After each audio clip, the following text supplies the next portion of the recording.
Reverendo Ronaldo Lidório, pastor da Igreja Presbiteriana do Brasil, está ligado à Agência Presbiteriana de Missões Transculturais e tem há vários anos realizado trabalhos ao redor do mundo, especialmente ali na África, entre os Concombas, onde teve a oportunidade de plantar a igreja, de traduzir a palavra de Deus para aquele grupo, também, e ali o Senhor realizou uma grande obra, também no norte do nosso país, no trabalho dos Amanagés, e hoje o reverendo Ronaldo Lidório tem dedicado o seu tempo ao trabalho de capacitação antropológica, de consultoria missionária a algumas agências ao redor do mundo, e para nós é um desejo antigo e uma honra tê-lo conosco aqui na Igreja Presbiteriana Redenção, onde vamos sugar cada gotinha dele nesses próximos 3 dias, ouvindo a palavra de Deus com alegria e sendo encorajados por esse irmão que é um servo do Senhor. E agora nós vamos orar por ele e franquear o púlpito para que ele possa nos abençoar por meio da palavra. Façamos isso.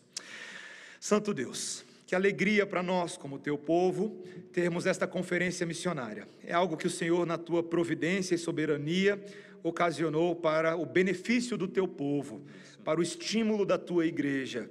E nós nos alegramos em ter o teu servo, que pedimos, Senhor, que o Senhor o capacite de forma especial a trazer a nós tão somente aquilo que é a tua palavra, a tua vontade para as nossas vidas, Senhor. Que vejamos a Cristo neste púlpito nos próximos 3 dias e sejamos estimulados à missão que o Senhor tem para nós. Abençoa-nos por meio da vida do teu servo e dá a ele a tua intrepidez, a tua ousadia e o teu espírito. Essa é a nossa oração em nome de Jesus. Amém. Amém. Reverendo, Deus te abençoe, querida. Alegria. Meus irmãos, sou imensamente grato a Deus pela oportunidade de estar com vocês neste final de semana.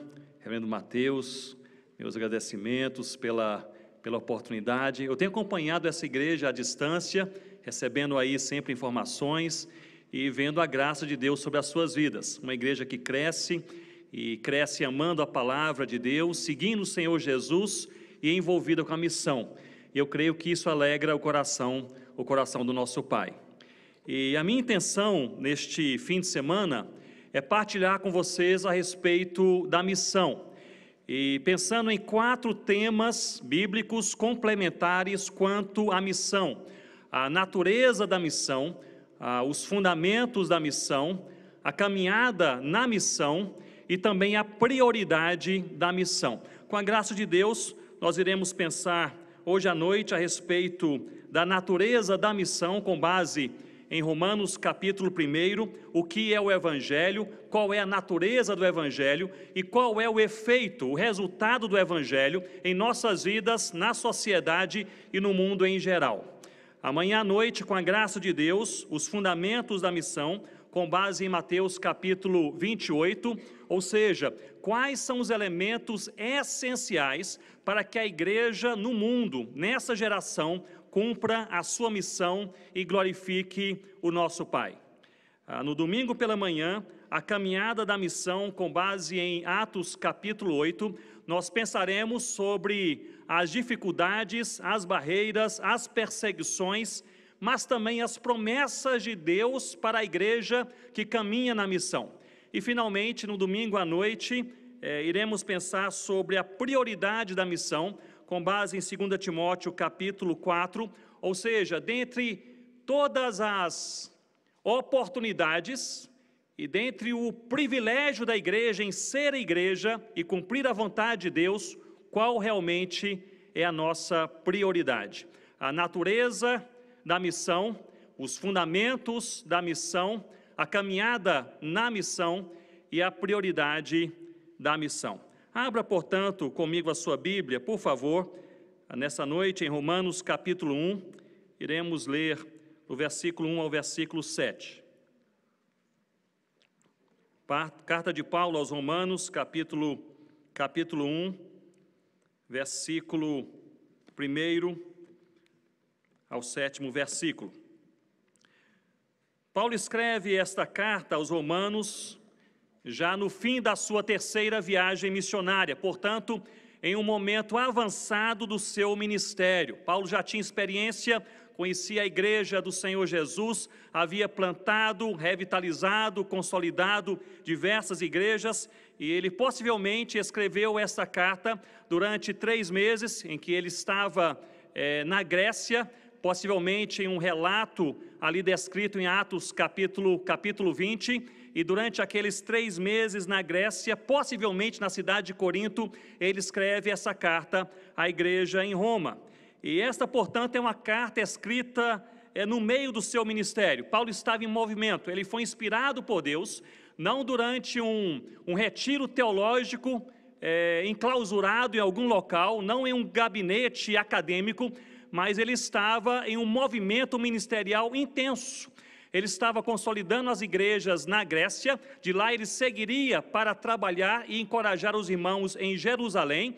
Ele já planejava a sua visita até a igreja em Roma, e ele pedia à igreja em Roma para auxiliá-lo a chegar até a Espanha, o lado ocidental do império ainda não evangelizado. Então foi nessa intensidade ministerial, nesse agregar de ações, de planejamento, de oração, de atividades, que Deus inspira o apóstolo Paulo para ele escrever justamente essa carta à igreja em Roma. E é importante nós, antes de lermos esse texto, nós lembrarmos também que o apóstolo Paulo, ele não conhecia pessoalmente a igreja na cidade de Roma. Essa igreja possivelmente havia sido fundada por pessoas que estavam presentes no Pentecoste, ali descrito em Atos capítulo 2, quando o Espírito Santo ele cai, ele desce sobre a igreja, e a igreja agora cheia do Espírito Santo começa a pregar as maravilhas de Deus, e Pedro, de maneira particular, fala do Evangelho do Senhor Jesus, e 3.000 pessoas são transformadas.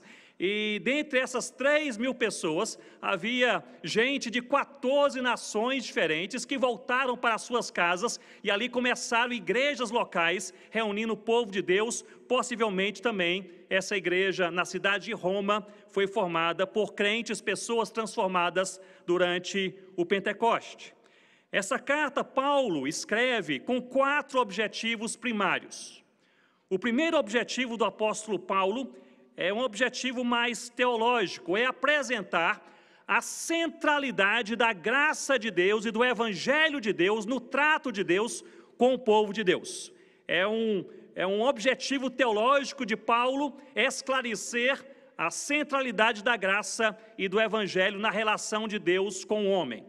O segundo objetivo nós podemos chamá-lo de doutrinário apologético, pois Paulo ele vai explicar sobre a justificação pela fé, ou seja, sobre a mecânica da salvação, como se dá a salvação, e com isso ele vai também contradizer, ele vai confrontar algumas heresias e vai esclarecer também algumas má interpretações. Portanto, aí um objetivo mais doutrinário, também apologético. O terceiro objetivo do apóstolo Paulo ao escrever essa carta é um objetivo mais eclesiástico. Ele vem informar e ele vem orientar a igreja do Senhor Jesus localmente em Roma, mas inspirado por Deus, toda a igreja de Cristo, em todas as gerações, quanto ao assunto da comunhão, a necessidade de judeus e gentios, eles terem um só pensamento, um só coração no Senhor Jesus. E o quarto objetivo dessa carta é um objetivo missionário. Paulo ele vai agora orientar a igreja sobre a sua prioridade na comunicação do Evangelho do Senhor Jesus entre todos os povos da terra, e com isso preparar a igreja para a sua chegada e estimular aquela igreja local a auxiliá-lo a chegar até a Espanha, onde o Evangelho do Senhor Jesus naquela época era totalmente desconhecido. Portanto, esse objetivo missionário estava ali impregnado, e está ali impregnado em toda esta carta. Quando nós olhamos em diversos temas dessa carta, nos seus 16 capítulos, se nós pensarmos em um tema, a igreja, nós veremos que Paulo ele usa 2 linhas para tratar sobre a igreja em todos os capítulos. Ele fala sobre a finalidade da igreja e a prioridade da igreja. Talvez seja este o subtema mais repetido em toda a carta. E Paulo deixa bem claro que a finalidade da igreja é a glória de Deus. Mas se a finalidade da igreja é a glória de Deus, ele também esclarece que a prioridade da igreja é anunciar o Evangelho do Senhor Jesus. Com isso em mente, fiquemos de pé por um momento para lermos a palavra de Deus. Romanos capítulo 1, versículo 1 diz assim, o texto bíblico: Paulo, servo de Jesus Cristo, chamado para ser apóstolo, separado para o evangelho de Deus, o qual foi por Deus outrora prometido por intermédio dos seus profetas nas sagradas escrituras, com respeito a seu filho, o qual segundo a carne veio da descendência de Davi e foi designado Filho de Deus com poder, segundo o Espírito de santidade, pela ressurreição dos mortos, a saber, quem, meus irmãos? Jesus Cristo, nosso Senhor, por intermédio de quem viemos a receber graça e apostolado por amor do seu nome, para obediência por fé entre todos os gentios, de cujo número sois também vós, chamados para serdes de Jesus Cristo. A todos os amados de Deus que estais em Roma, chamados para serdes santos, graça a vós outros e paz da parte de Deus, nosso Pai, e do Senhor Jesus Cristo. Você pode se assentar com a sua Bíblia aberta comigo nesse texto, por favor. A natureza do Evangelho é o próprio Deus. E nós vemos esta verdade bíblica estampada no versículo 1.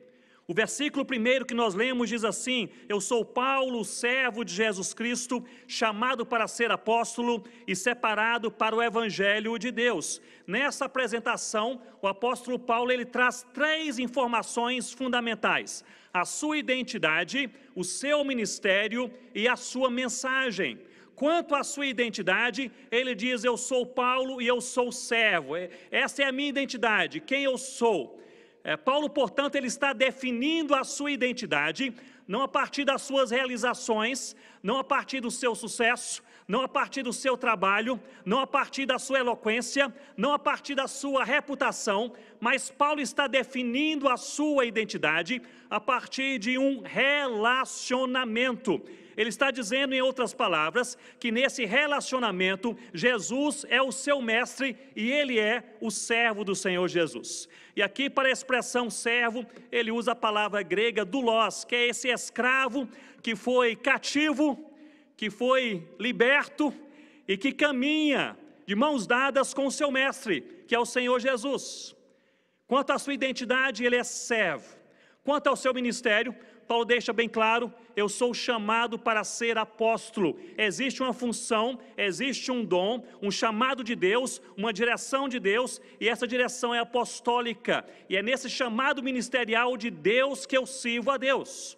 Parece que Paulo ele diferencia, ele não define a sua identidade pelo seu apostolado. Ele define a sua identidade pela sua relação com o Senhor Jesus, e porque ele se relaciona com o Senhor Jesus o chama para servir a Deus ao longo da sua vida. E quanto à sua mensagem, Paulo declara: eu sou separado por Deus para o Evangelho, ou sou separado para o Evangelho de Deus. E essa é a mensagem do apóstolo Paulo, o Evangelho de Deus. Essa é uma expressão idiomática grega, é Evangelion tou Theou, que é o Evangelho de Deus. Significa que é o Evangelho que vem de Deus, ele pertence a Deus, ele é a manifestação de Deus e ele glorifica a Deus. Este é o Evangelho que Paulo prega, esta é a mensagem que Paulo tem em seu coração, em seu chamado, e a mensagem que transformou a sua vida e fez dele também um servo. Mais para frente, no versículo 16, o apóstolo Paulo vai afirmar que este Evangelho é também o poder de Deus. O Evangelho vem de Deus, pertence a Deus, é a manifestação de Deus.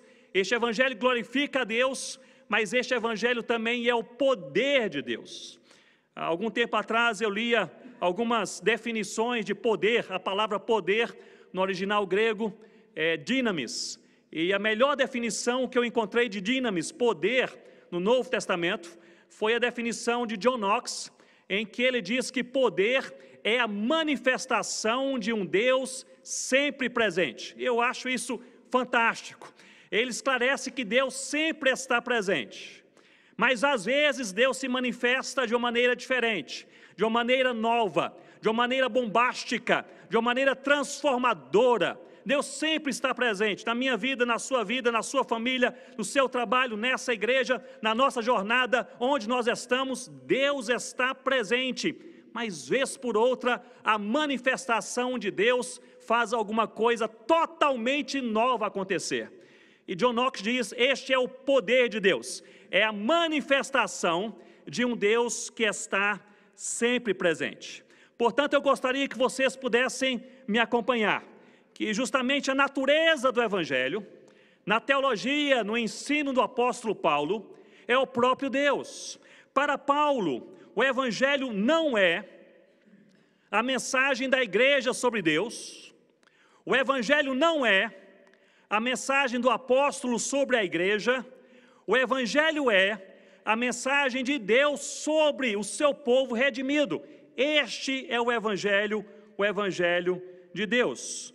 O Evangelho, portanto, não está preso, ele não está submisso a posições humanas, a ideologias, a entendimentos científicos ou político-partidários ou intelectuais. Ao contrário, o Evangelho é o crivo pelo qual todas as coisas, ações e posições humanas devem ser avaliadas e julgadas.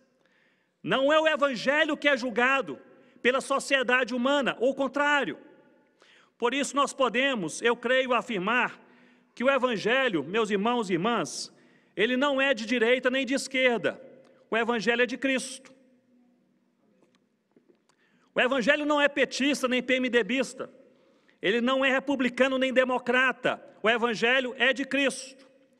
O Evangelho não veio tornar a sociedade melhor, veio redimi-la.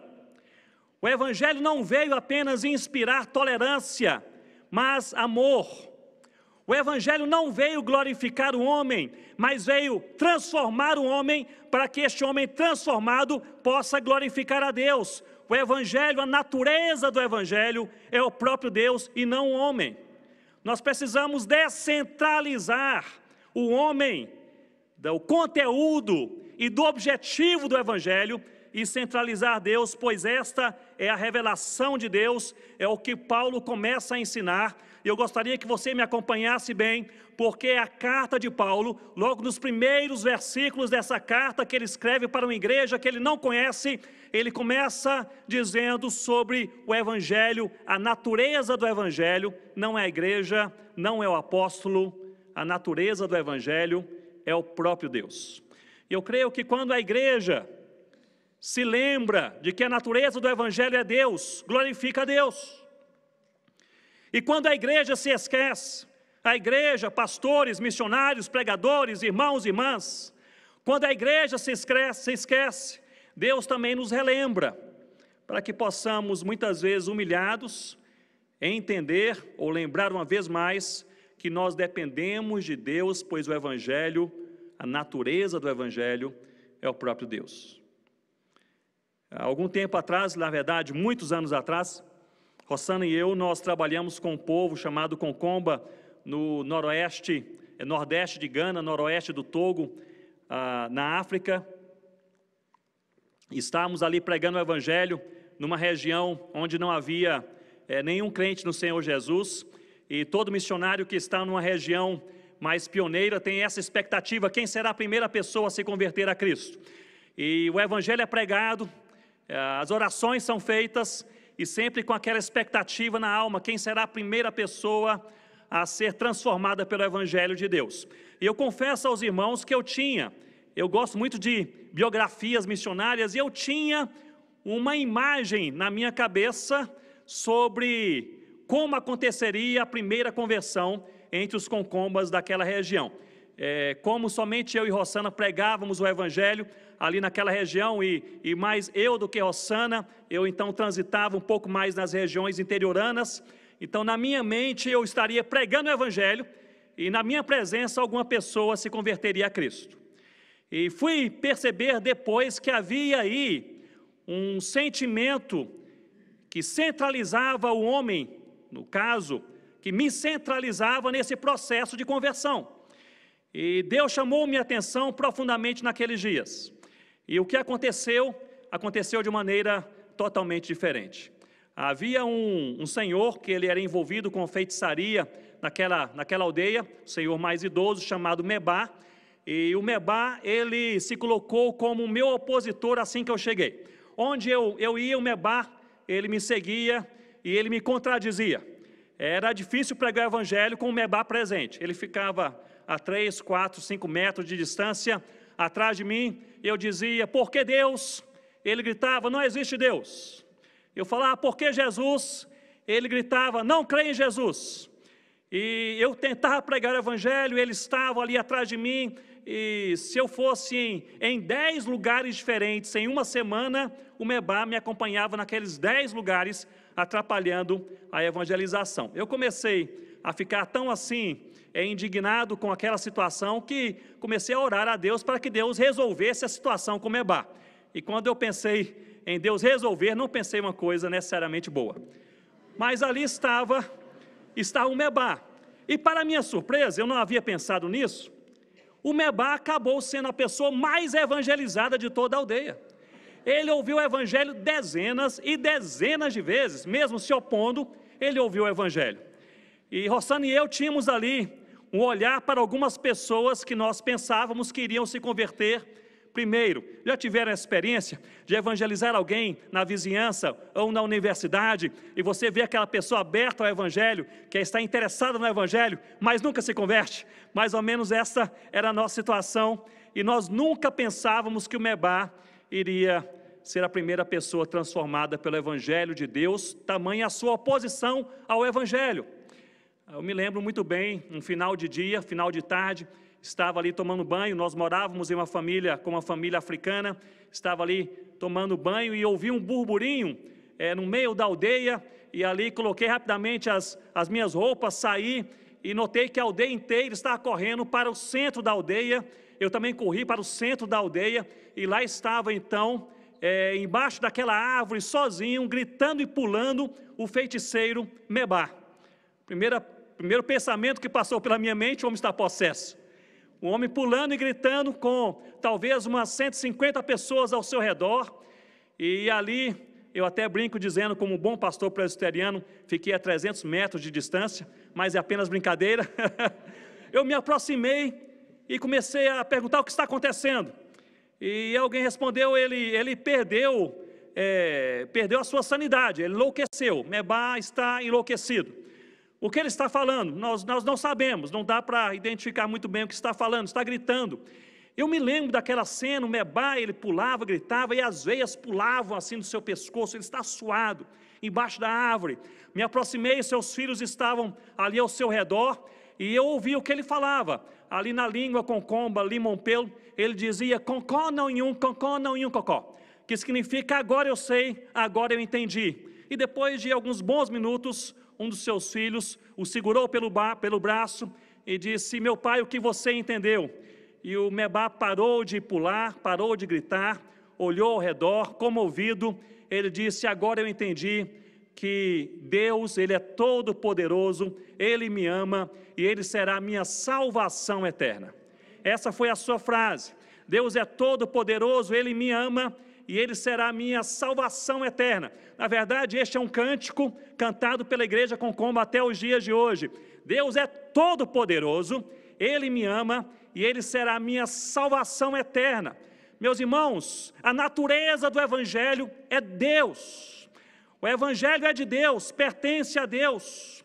O Evangelho é a manifestação de Deus. O Evangelho glorifica Deus, e é o Evangelho de Deus que converte pessoas para a glória de Deus. A natureza do Evangelho não é um homem, não é a igreja, não é o mensageiro, não é o teólogo, não é o missionário. A natureza é o próprio Deus. É Deus quem está fazendo o que Ele está fazendo. A missão é missão de Deus, e a missão da igreja é servir a Deus. Mas se a natureza do Evangelho é Deus, qual é a mensagem do Evangelho? Observem comigo, por favor, o versículo 2. Porque no versículo 2 nós lemos assim, Evangelho, aliás, Paulo diz que ele é separado para o Evangelho de Deus, no versículo 1, e ele continua. E no versículo 2 ele fala sobre o Evangelho. Evangelho, o qual foi por Deus, outrora prometido por intermédio dos seus profetas nas Sagradas Escrituras. As palavras aqui, promessa e evangelho, estão no mesmo movimento. Aqui em português não dá a ideia de um trocadilho, mas no original grego sim. A palavra grega para promessa é pangelia, evangelho é evangelion. Portanto, o evangelho é o cumprimento da promessa. A promessa aponta para a expectativa do evangelho. Portanto, tudo está aqui colaborando no mesmo movimento. É Deus quem faz a promessa e é Deus quem cumpre a promessa por meio do evangelho. Observem qual é o conteúdo, qual é a mensagem desse evangelho. Agora, eu gostaria que você olhasse para mim e pensasse comigo. Às vezes nós lemos um texto sagrado como esse e lemos rapidamente, parece alguma coisa óbvia. Mas há aqui um ensino bíblico singular. Paulo está escrevendo essa carta para a famosa igreja na cidade de Roma, no epicentro do império daquela época. E a primeira coisa que Paulo vai falar com essa igreja é que essa igreja não é o evangelho. Não sei se a igreja estava talvez encantada com a própria igreja, ou talvez encantada com os apóstolos da igreja, mas eu sei que, inspirado por Deus, essa é a primeira mensagem. No versículo 3 e no versículo 4, me acompanhem. Paulo diz assim: o evangelho, com respeito a seu filho, essa é a mensagem do evangelho, o qual segundo a carne veio da descendência de Davi, e foi designado Filho de Deus com poder, segundo o Espírito de santidade, pela ressurreição dos mortos. E para não deixar nenhuma dúvida, Paulo agora vai denominar, vai agora esclarecer com todas as palavras quem é o Evangelho. E ele diz, a saber, Jesus Cristo, nosso Senhor. Ele está dizendo que nem Paulo, nem a igreja, nem os apóstolos são o Evangelho é Jesus. E se nós observarmos este assunto, o Evangelho de Deus, nas cartas paulinas, nós iremos perceber que o Evangelho, ele é Jesus em duas dimensões. Aliás, o cerne, o núcleo do Evangelho é o Senhor Jesus em duas dimensões, a sua identidade e o seu ministério. Quem é Jesus? Ele é 100% Deus, ele é 100% homem. Quem é Jesus? Deus encarnado entre nós. E o que Jesus fez, o seu ministério, a sua encarnação, a sua morte, a sua ressurreição, ele voltará para julgar vivos e mortos, é o próprio Senhor Jesus. Penso que essa é uma mensagem extremamente atual e necessária em nossos dias. Nas décadas de 50 e 60, a teologia norte-americana sofreu uma influência liberal e passou a fazer uma releitura do Evangelho a partir de uma perspectiva mais sociológica do que teológica, e passou a igualar Evangelho à igreja. Dos anos 60 em diante, esta teologia humanista do Evangelho passou a entrar em igrejas, seminários e também na cultura evangélica em geral. E isso influenciou a América Latina profundamente e o Brasil também no meio da América Latina, e está presente no imaginário coletivo evangélico até os nossos dias. Me acompanhem. Quando alguém diz hoje que o evangelho está entrando na Índia, o que você imagina? Que os cristãos, que a igreja, os missionários estão entrando na Índia.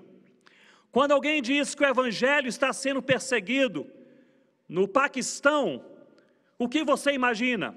Que os cristãos estão sendo perseguidos no Paquistão. Isso porque no imaginário coletivo evangélico, nós ainda, de certa forma, associamos o evangelho à igreja. O que Paulo está ensinando aqui é algo, meus irmãos, totalmente contrário a este conceito. Ele está dizendo que a igreja não é o evangelho, que os apóstolos não são o evangelho, que o evangelho é uma pessoa, não é uma coisa. O evangelho é o Senhor Jesus, quem ele é e o que ele fez por nós. Portanto, eu creio, não vou me prolongar muito nesse assunto, mas eu creio que um dos efeitos mais nocivos desse conceito liberal, mais sociológico do que teológico de evangelho, tem sido o desenvolvimento de uma igreja mais ufanista, mais triunfalista, mais egocentrada. E eu estou convencido, meus irmãos e minhas irmãs, que nós precisamos falar menos da igreja e mais do Senhor Jesus. Eu estou convencido que nós precisamos falar menos dos nossos heróis e mais do Senhor Jesus. Eu estou convencido que nós precisamos levantar menos a nossa bandeira e levantar mais alto a bandeira do Cordeiro de Deus que tira o pecado do mundo. Nós precisamos falar menos sobre a nossa própria aparência, a nossa própria organização, e falar mais sobre o Evangelho poderoso de Deus, que manifesta a vontade de Deus, transforma um homem de acordo com o desejo de Deus, para que Deus seja glorificado. Nós precisamos nos desglorificar para glorificar a Deus. E não se enganem, a primeira missão da igreja, eu gostaria que ficasse bem gravado em seus corações e em suas mentes. A primeira missão da igreja não é proclamar o Evangelho. A primeira missão da igreja não é ajudar o necessitado. A primeira missão da igreja não é traduzir a Bíblia. A primeira missão da igreja é morrer.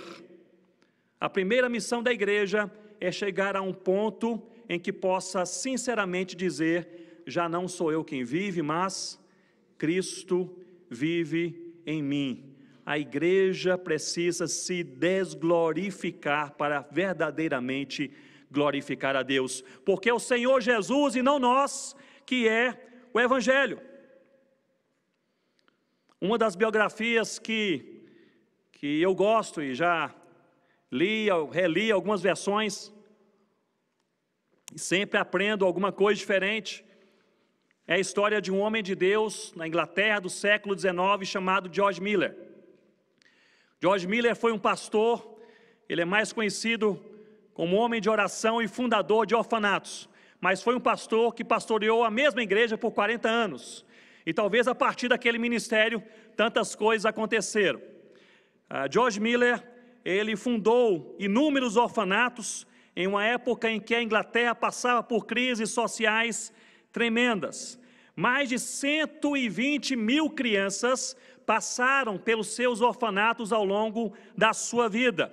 George Miller fundou em seu ministério 117 escolas. 117 escolas, algo impressionante. George Miller era também um homem de oração e um pregador da palavra de Deus. E quando ele chegou aos 70 anos de idade, numa época em que poucas pessoas atingiam os 70 anos de idade, e ele chegou com um sonho. E ele era um homem tão crente que até o seu sonho era um sonho assim, santo. O seu sonho era se aposentar, deixar os orfanatos, deixar a igreja, deixar as escolas, ir para uma cidadezinha no interior da Inglaterra e passar o resto da sua vida em oração. O homem era crente, o resto da sua vida na beira de um lago em oração. E poucos dias antes de completar seus 70 anos de idade, ele recebe um amigo chegado, e aquele amigo diz: George, eu estava orando por você nesses dias e veio à minha mente uma ideia sobre o que você deve fazer após você se aposentar. Eu não sei se é uma direção de Deus, Deus vai falar ao seu coração, vai confirmar, mas foi uma ideia que veio fortemente à minha mente, ao meu coração. E George Miller perguntou: por acaso seria eu mudar para o interior da Inglaterra e passar o resto da minha vida na beira de um lago em oração? Ele disse: não, é muito diferente disso. A ideia é você se tornar agora um pregador do Evangelho itinerante. Você passar de país em país, viajando a cavalo, a pé, de navio, pregando incansavelmente o Evangelho de Deus. E o George Miller disse: é tudo o que eu não desejo. Mas ele completou com a seguinte frase: seja feita a vontade do Senhor.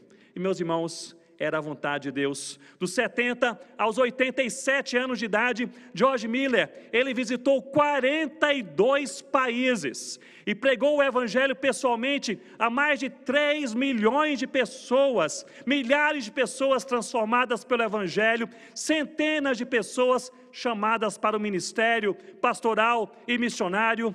e ele finalmente volta para a Inglaterra e vai agora morar na beira do lago, passando aí o resto da sua vida em oração, e não sei precisar bem quanto tempo antes da sua morte, mas ele foi entrevistado por um jornalista cristão que fez a George Miller aquela pergunta: George Miller, mais de 100 escolas, mais de 120 mil crianças alimentadas, uma igreja pastoreada por 40 anos, viagem por mais de 40 países e pregação do Evangelho a mais de 3 milhões de pessoas. Qual é o segredo de George Miller? Ao que, sem pensar, ele respondeu: o segredo de George Miller é que George Miller já morreu há muitos anos atrás. Já não sou eu quem vive, mas Cristo vive em mim. Se a natureza do Evangelho é Deus, a mensagem do Evangelho não somos nós, nossa habilidade, qualquer tipo de oportunidade de saber. A natureza do Evangelho é Deus, a mensagem do Evangelho é o próprio Senhor Jesus, quem Ele é e o que Ele fez por nós. Versículo 5 em diante, nós encontramos o efeito do Evangelho. Entendemos qual é a natureza do Evangelho: Deus. A mensagem do Evangelho: Cristo. Qual é o efeito do Evangelho? O que o Evangelho faz? E nós, meus irmãos, podemos perceber, e nós estamos aqui na introdução de Paulo, nessa carta aos Romanos, ele já deixa bem claro que o efeito do Evangelho é de transformação, e ele vai expor isso um pouco mais a partir do versículo 16, quando ele destaca que o Evangelho é o próprio poder de Deus. O Evangelho provoca transformação. O Evangelho foi desenhado por Deus, manifesto no Senhor Jesus, para que pessoas, famílias, sociedades, tribos, línguas, povos e nações sejam transformados, a minha vida e a sua vida. E essa transformação que o Evangelho produz não é uma transformação a partir ou apenas focada na conversão, mas em toda a caminhada com Cristo, na própria santificação, na própria glorificação. É o Senhor Jesus quem faz todas as coisas em nossas vidas. Olhem comigo, o versículo 5 diz assim: por intermédio de quem viemos a receber graça, e o que mais, irmãos? E apostolado por amor do seu nome, para a obediência por fé entre todos os gentios. Versículo 6, de cujo número sois também vós, chamados para sedes de Jesus Cristo. Versículo 7, a todos os amados de Deus que estais em Roma, chamados para sedes santos, graça a vós outros e paz da parte de Deus, nosso Pai, e do Senhor Jesus Cristo. Agora olhem comigo novamente com um pouco mais de atenção, apenas o versículo 5. O versículo 5 diz assim: por intermédio de quem? Fala a respeito de Jesus. Viemos a receber graça para a salvação e apostolado. Se recebemos graça para a salvação, recebemos apostolado para a missão. Por amor do seu nome, o nome aqui é o nome de Jesus.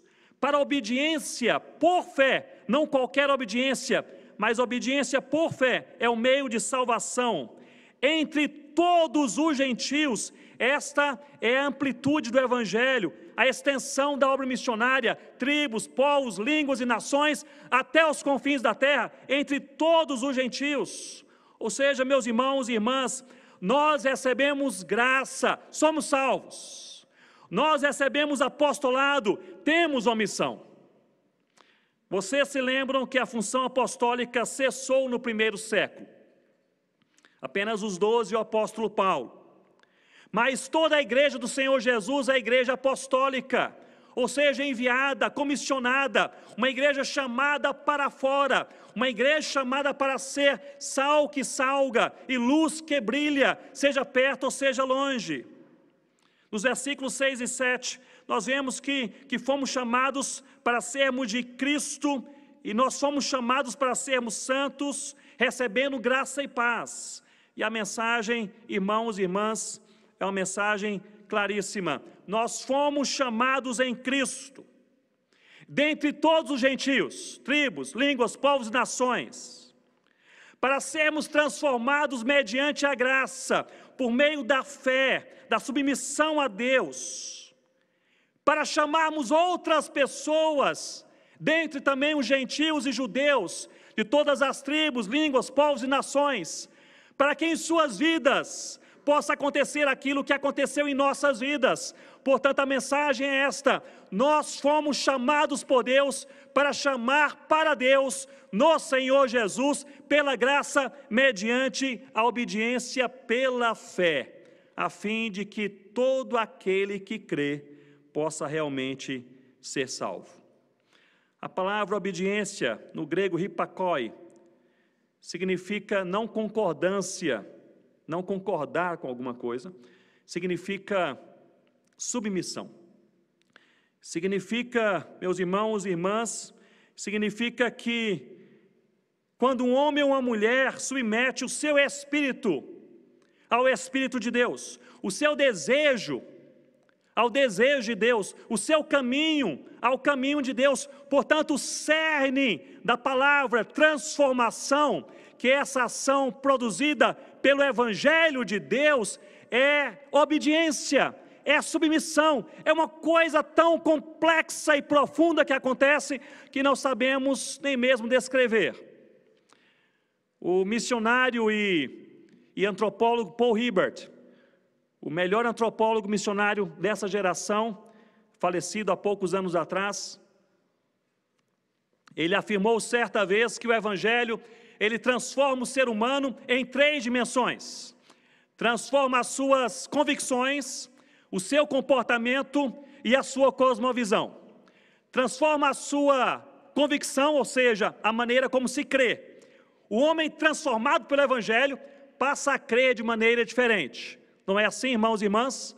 Passa a crer de maneira diferente, mas não transforma apenas convicções, transforma também comportamento. O homem ou mulher transformado pelo Evangelho agora tem uma atitude diferente, mas não apenas convicção e comportamento, mas transforma também cosmovisão, a maneira como nós enxergamos o mundo ao nosso redor e a maneira como nós nos enxergamos no mundo ao nosso redor, que é a nossa missão.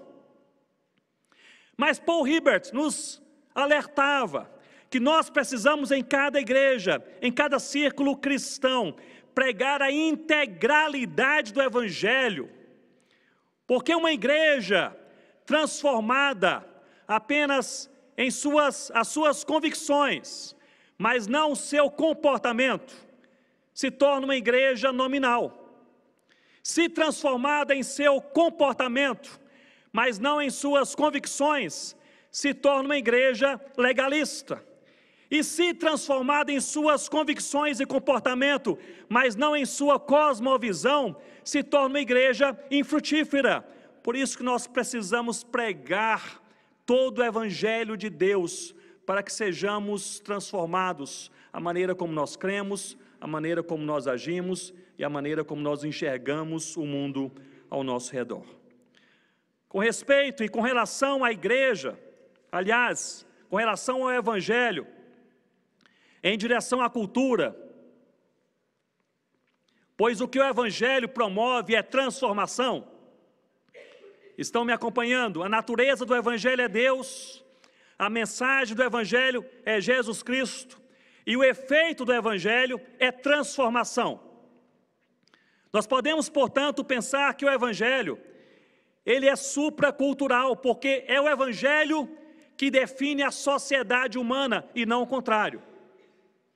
O Evangelho é supracultural, mas é também multicultural, porque atrai aos pés do Senhor Jesus pessoas de todas as tribos, línguas, povos e nações, todas as culturas. Esse Evangelho também é intercultural, porque agora a igreja de Cristo, atraída a Cristo, ela tem um só coração, uma só alma, ela tem comunhão. Este Evangelho é também cultural, porque é o próprio Senhor Jesus revelado no nosso tempo, na nossa história, para a transformação dos nossos corações. Este Evangelho é fatalmente transcultural, porque deve ser levado de uma cultura para outra cultura, por meio da obra missionária. E por fim, esse evangelho, ele é contracultural, porque ele alcança o homem como o homem está, mas o transforma, o redime, torna aquele homem agora quebrantado para que Deus seja glorificado.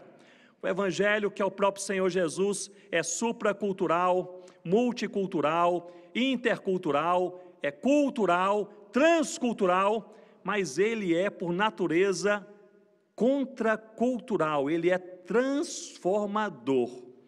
A igreja produz adesão, o esforço da igreja, o esforço humano da igreja produz adesão, mas o evangelho produz transformação.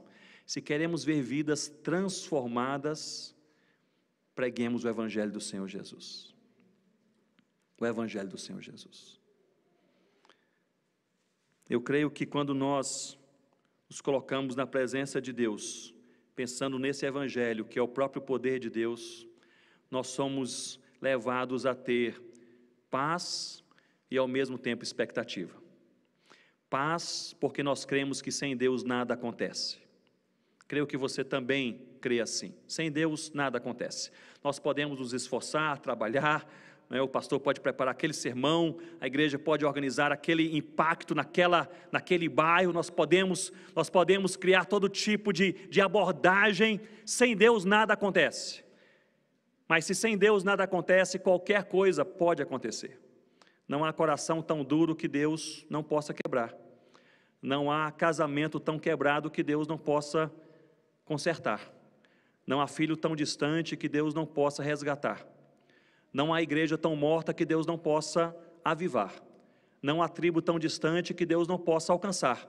Se sem Deus nada acontece, com Deus qualquer coisa pode acontecer. Por isso que o evangelho é um chamado para a paz. Eu dependo de Deus, mas uma paz misturada com expectativa. Eu espero em Deus. Amanhã cedo, uma coisa tremendamente nova e boa pode acontecer. Eu gostaria, portanto, de concluir pensando na natureza do evangelho, que é Deus, na mensagem do evangelho, que é o Senhor Jesus, e no efeito do evangelho, que é pura transformação.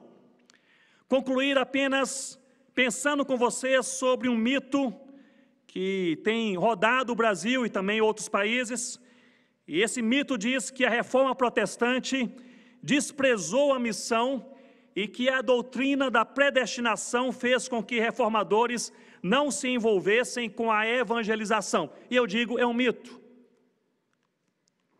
E eu trago alguns fatos. E pensando na reforma protestante, vou apenas fazer aqui um recorte. E pensar apenas no reformador João Calvino. E o ministério missionário a partir da sua cidade, Genebra. Em 1553, Calvino começou a enviar missionários para a França. Em 1555, existiam apenas 5 igrejas reformadas na França. Em 1559, já eram 1000 igrejas reformadas na França. Em 1562, o número passava de 2000 igrejas reformadas na França, com cerca de 3 milhões de habitantes, em um país, a França, com apenas 20 milhões de pessoas. O que aconteceu foi algo fantástico, bombástico. Este movimento missionário que partia de Genebra para a França tinha como tripé a pregação pública da palavra de Deus, a formação de igrejas reformadas e a instalação de escolas confessionais. Isso que acontecia. Em 1561, pasmem, em 1561, há registros sobre 142 missionários enviados por Genebra, uma cidade com 20 mil pessoas naquela época, para o mundo, para a França e para também vários outros países limítrofes. 142 missionários enviados em um ano. Se nós projetássemos a mesma proporção da Genebra do século XVI com 20 mil pessoas, e o Brasil atual com 20 milhões de evangélicos, nós precisaríamos enviar como nação brasileira 142 mil missionários em um ano, para nos equipararmos a Genebra de Calvino do século XVI. O que aconteceu ali, meus irmãos, foi um profundo e amplo envolvimento com a missão. Somente em Genebra existiam 38 oficinas tipográficas. E o historiador Vicente Lessa, ele observa que 2.000 pessoas se ocupavam na impressão da Bíblia e literatura de controvérsias, que é a literatura mais apologética. Obras estas que eram introduzidas nos países vizinhos sob risco de vida, de maneira arriscada. O ministério de entrar com Bíblia de forma clandestina e arriscada em outros países não começou com portas abertas na década de 50. Começou ali na Reforma Protestante, durante este movimento, com 38 oficinas tipográficas em uma cidade, produzindo a palavra de Deus. Nós sabemos que os mares eram dominados pelos chamados reis católicos de Portugal e da Espanha, e era arriscadíssimo um protestante, ele percorrer os mares para pregar o evangelho em uma outra nação, naquela época em que o protestantismo está sendo cuidadosamente observado pelos reis de Portugal e da Espanha. Mesmo assim, os huguenotes chegam ao Brasil em 1555, depois de uma pesquisa realizada em 1554, eles começam a pregar a palavra de Deus aos indígenas da etnia Tupinambá. E há um apelo daqueles missionários que aqui chegam, sem entenderem bem a língua, a cultura, o que fazer, como se relacionar, precisam de mais pessoas. E em 1556, 2 pastores e 11 leigos em Genebra são desafiados por Calvino e enviados para o Brasil para reforçarem esse trabalho missionário, que não se prolongou devido à perseguição. Fred Kloster, ele escreve dizendo, e atentem para isso, ele afirma a atividade missionária que emanou de Genebra, sob a influência da inspiração de Calvino, foi de proporções monumentais. Talvez seja o maior projeto de missões locais que a história viu desde a época dos apóstolos. Alguém pode pensar, mas será que isso refletia a teologia de Calvino, a teologia dos reformadores? Eu quero relembrar, estou falando somente sobre João Calvino e Genebra, para fazer aqui um recorte, mas se nós pegarmos todos os reformadores, veremos o envolvimento missionário local e transcultural intenso. Comentando 1 Timóteo, capítulo 2, versículo 4, vejam a teologia da reforma protestante. Calvino diz: não há nenhum povo e nenhuma classe no mundo que seja excluída da salvação, porque Deus deseja que o evangelho seja proclamado para todos, sem exceção. Comentando Mateus capítulo 28, versículo 19, João Calvino diz: o Senhor ordena que os ministros do evangelho vão para longe, com o objetivo de anunciar a doutrina da salvação em todas as partes do mundo. Em seu comentário sobre Isaías, capítulo 12, versículo 5, Calvino escreve: porque é nossa obrigação proclamar a bondade de Deus para todas as nações. A obra não pode ser escondida em um canto, mas proclamada em todos os lugares. Quanto à predestinação, citando Agostinho nas Institutas, Calvino escreve: porque não sabemos quem pertence ao número de predestinados, ou quem não pertence, devemos ter em mente um desejo de que todos os homens sejam salvos. Em seu livro, A Escravidão e a Liberação da Vontade, eu gostaria de chamar a sua atenção de maneira particular, é o texto que eu mais gosto, a melhor citação. Calvino, ele diz: embora Deus seja capaz de realizar a obra secreta de seu Santo Espírito sem quaisquer meios ou assistência, Ele também ordenou a pregação pública para ser usada como um meio, mas para torná-la um meio efetivo e frutífero, Ele, Deus, escreve com seu próprio dedo em nossos corações aquelas palavras que Ele fala em nossos ouvidos pela boca de um ser humano. Ou seja, o evangelho é de Deus, a igreja é de Deus, e a igreja de Deus é chamada por Deus para proclamar o evangelho a todos os povos, seja perto ou seja longe, para a glória do próprio Deus. Algum tempo atrás tivemos um congresso o primeiro congresso evangélico indígena na região do Amazonas. Foi em 2008, na verdade, bom tempo atrás, 10 anos atrás. Eu me lembro que o cacique Henrique Terena, o pastor Henrique Terena, ele ligou e disse: Ronaldo, estamos precisando de uma ajuda para organizar um congresso indígena, primeiro congresso indígena evangélico no Amazonas. Eu disse: eu posso ajudar, mas como? Ele disse: você pode ajudar a organizar o congresso. Eu falei: olha, eu nunca organizei nenhum congresso, nenhum encontro na minha vida, mas eu posso tentar organizar. Aí eu peguei um papel e fiz a pergunta: quantas pessoas devemos aguardar nesse congresso? E ele, com aquela ideia bem indígena, ele disse: entre 300 a 3 mil pessoas. Você se prepara. E aí eu coloquei 300 a 3 mil pessoas, pensei, vou fazer uma média, 1.500 pessoas. A Igreja Presbiteriana de Manaus cedeu o seu acampamento fora da cidade, um local ótimo, aberto. Ali construímos algumas puxadas de palha, de lona, etc., com capacidade para 1.500 redes, e falamos que todos que viessem pudessem trazer farinha e peixe. Então, pensando, tem rede, farinha e peixe, vai dar certo. Um dia antes de começarmos aquele congresso esperado, onde esperávamos 1.500 pessoas, nós só tínhamos 12 indígenas inscritos. E aí eu descobri que o indígena não faz inscrição. E nós não sabíamos quem viria, como chegaria. E apelamos para os missionários de Manaus, dizendo: olha, estamos em apuros, há 7 portos nos derredores de Manaus. E nós achamos que muita gente vai chegar, não sabemos quem nem quando. Então vocês acampem nos portos, e qualquer índio com cara de crente você pega e você leva para o acampamento.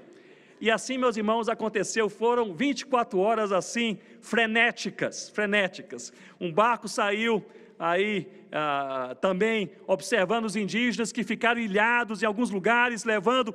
E no dia do congresso, na abertura à noite, nós tínhamos mais de 1.400 indígenas de quase 50 tribos louvando o nome do Senhor Jesus. Foi uma experiência assim, impactante. Até nossa mãe Eusa Lidório, ela disse que foi a experiência mais impactante em sua vida, especialmente no dia final, na ceia do Senhor, aqueles 1.500 indígenas abraçados, louvando a Deus e partilhando da ceia do Senhor, cada um em sua língua, com a sua cultura, dizendo: nós somos um no Senhor Jesus. Uma coisa transformadora. No dia seguinte, o dia de partirem, estava ali correndo, ajeitando as últimas coisas, e um cacique da tribo iscariana, ele me procurou e disse: pastor Ronaldo, eu quero lhe agradecer, porque no meio de tudo que aconteceu, eu finalmente entendi o que é o Evangelho. Eu peguei uma caderneta e um papel, aliás, uma caneta, e eu disse: olha, eu quero anotar a sua resposta, posso anotar? Ele disse: claro. Eu disse: o que é então o Evangelho que você entendeu? Ele disse: finalmente eu entendi que o Evangelho é Jesus. E ele completou dizendo: conhecer o Evangelho é conhecer a Jesus, e nós conhecemos a Jesus na palavra de Deus. Viver o Evangelho é viver Jesus, e nós vivemos Jesus no nosso dia a dia. E proclamar o Evangelho é proclamar Jesus, e devemos fazê-lo perto e longe.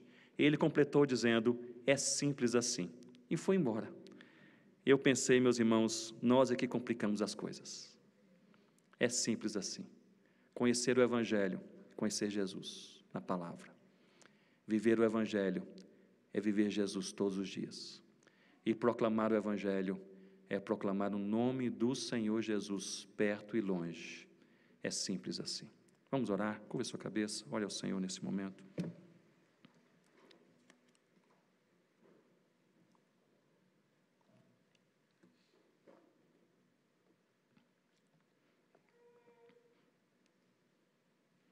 Senhor Deus, nós somos imensamente gratos ao Senhor pelo Teu amor, pela Tua graça. Porque pelo pecado nós fomos igualados. Todos pecaram e carecem da graça, da bênção, da direção, da salvação. Sem a Tua graça, Senhor Deus, onde estaríamos nós? Ó Deus, e pela Tua graça, fomos igualados todos aqueles que creem, chamados pelo Senhor. dentre muitos, o Senhor chamando para o teu reino, o Senhor chamando para o teu aconchego, pela fé no Senhor Jesus. E nós somos imensamente gratos. Ó Deus, nós estamos aqui nesta noite por causa do teu evangelho. E uma das certezas mais claras em nossos corações é essa: nós dependemos do Senhor. Dependemos do Senhor, ó Deus, para tudo. Para crer, para caminhar em santidade, para seguir na fé, para seguir na obediência, para sermos sal da terra e luz do mundo, sal que salga, luz que brilha, para, Senhor Deus, nos envolvermos com a missão. Nós dependemos do Senhor. Senhor Deus, nós pedimos que essa mensagem bíblica do Senhor para os nossos corações, do Evangelho, possa entrar na nossa alma e possa, Senhor Deus, se fazer presente nos nossos dias. Nós pedimos, Senhor Deus, que o Senhor nos lembre que a natureza do Evangelho é o Senhor, que a mensagem do Evangelho é Cristo e que o resultado do Evangelho é transformação. E nós queremos pedir, Senhor Deus, transforme as nossas vidas em nome do Senhor Jesus. Ó Deus, nos ajude, ó Pai, a nós crermos no Evangelho, na Tua Palavra, a nós vivermos o Evangelho em nossos dias e também a nós proclamarmos o Evangelho perto ou longe. Senhor Deus, livra-nos de nós gastarmos a nossa vida, ou boa parte dela, correndo atrás do vento, envolvidos com coisas talvez não sejam pecaminosas, mas totalmente periféricas, secundárias, até mesmo desnecessárias. Livra-nos, Senhor Deus, do pecado de nós valorizarmos mais a compra de um celular novo do que proclamar o Evangelho do Senhor Jesus ao nosso vizinho. Livra-nos, Senhor Deus, do pecado de nós priorizarmos mais qual será a roupa de fim de ano do que, Senhor Deus, nós darmos um testemunho vivo do Teu Evangelho, ó Pai, àqueles que estão na universidade conosco. Ó Pai, nós queremos ser úteis em Tuas mãos, e nós pedimos que o Teu Evangelho, a Tua Palavra, possa continuar transformando as nossas convicções, de maneira que nós possamos crer cada dia mais. Aumenta a nossa fé, transformando também o nosso comportamento, de maneira que sejamos mais santos, purifica a nossa vida, e transformando também a nossa convicção, nossa cosmovisão, de maneira que nós possamos, Senhor Deus, nos envolver com aqueles que estão perto e longe, que ainda não conhecem a Tua luz e a Tua verdade, na paz do Senhor, mas também na expectativa do Senhor, ó Pai, expectativa de que o Senhor, no Teu poder, que é o Teu Evangelho, verdadeiramente transforma corações. Senhor Deus, usa cada um de nós na medida do Senhor, no caminho do Senhor, na agenda do Senhor, em nome do Senhor Jesus, é a nossa oração. Amém, ó Deus.